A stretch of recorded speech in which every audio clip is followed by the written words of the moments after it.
Bonjour à tous et bienvenue dans le Self Care Club.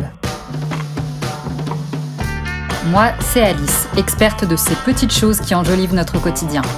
Ici, vous trouverez des astuces et des conseils lifestyle que j'ai pu expérimenter et que j'ai envie de partager avec vous. Alors, vous me suivez ou je vous emmène ? Si vous revenez de vacances, welcome back avec cet épisode qui tombe à pic. On le sait, l'été est souvent synonyme de peau dorée et de bronzage lumineux. Mais comment faire durer ce hâle le plus longtemps possible ? Passons en revue 3 stratégies efficaces pour prolonger votre teint hâlé. Premièrement, l'utilisation de protections solaires adaptées. Et oui, contrairement aux idées reçues, les protections solaires ne sont pas uniquement destinées à prévenir les coups de soleil. En effet, choisir un écran solaire adapté à votre type de peau et à la durée d'exposition au soleil peut aider à préserver votre bronzage. Optez pour des produits avec un indice de protection élevé, SPF 30 ou plus, qui offrent une protection contre les rayons UVA et UVB. En protégeant votre peau des effets néfastes du soleil, vous maintenez une peau saine et vous prolongez ainsi la couleur dorée obtenue. Petit exemple à l'appui, ne vous est-il jamais arrivé, étant plus jeune, de vouloir bronzer vite et fort et d'offrir votre petit corps sans défense au soleil d'entre midi et 2, sans protection ? On a dit étant plus jeune, pas plus sage, je le rappelle. Le résultat est quasi invariablement le même, le coup de soleil plus ou moins intense. L'état des lieux, une peau desséchée à la couleur rougeaude, qui commencera à peler dans 3, 2, 1, bref. Le résultat est tout naze et douloureux, et puis en plus c'est mauvais pour votre santé. Et pour rappel, le bronzage, c'est joli, mais toujours moins quand il se rapproche des couleurs d'un nuancier de canapé en cuir, mais ce n'est que mon avis. Passons à présent à l'alimentation et l'hydratation.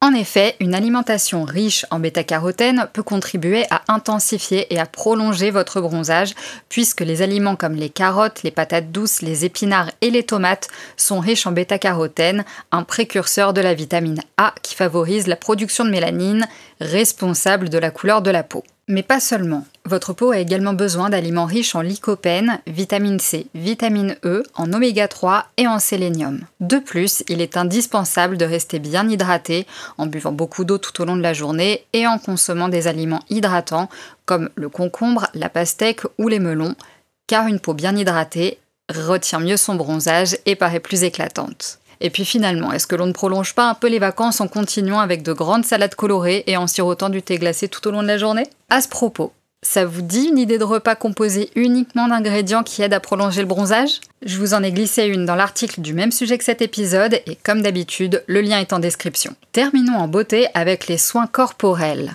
qui jouent un rôle essentiel dans le maintien d'un bronzage prolongé.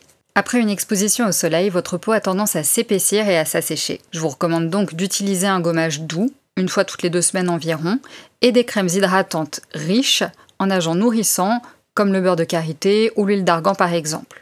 Ces produits aident à apaiser la peau et à prolonger l'hydratation, ce qui contribue à garder votre bronzage éclatant. Et si vous souhaitez intensifier votre teint ou prolonger l'apparence du bronzage, les autobronzants peuvent être une solution pratique et sans danger. Personnellement, je fais un gommage au début ou milieu de ma dernière semaine d'exposition. Je ne me lave qu'avec des produits non desséchants, comme le reste de l'année d'ailleurs.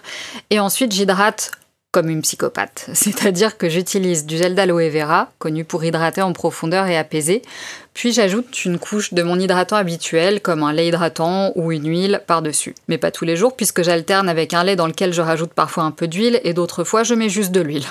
Je vous raconte ce que je fais, Pas d'obligation quant au fait d'avoir tous les mêmes maladies mentales que moi. J'en profite pour refaire un point sur ce basique. Hydrater et nourrir sont 2 choses différentes. Pour hydrater la peau, on peut utiliser des actifs tels que l'aloe vera ou l'acide hyaluronique. Pour nourrir, on utilise des corps gras comme les huiles ou les beurres. Et commencer par hydrater puis nourrir permet de garder l'hydratation à l'intérieur de la peau. Du coup, quid des laits et des crèmes hydratantes, me direz-vous ?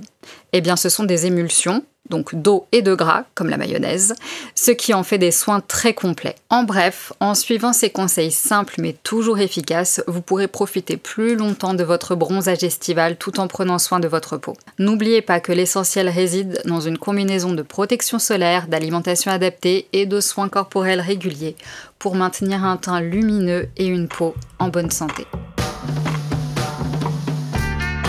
Merci d'avoir écouté cet épisode.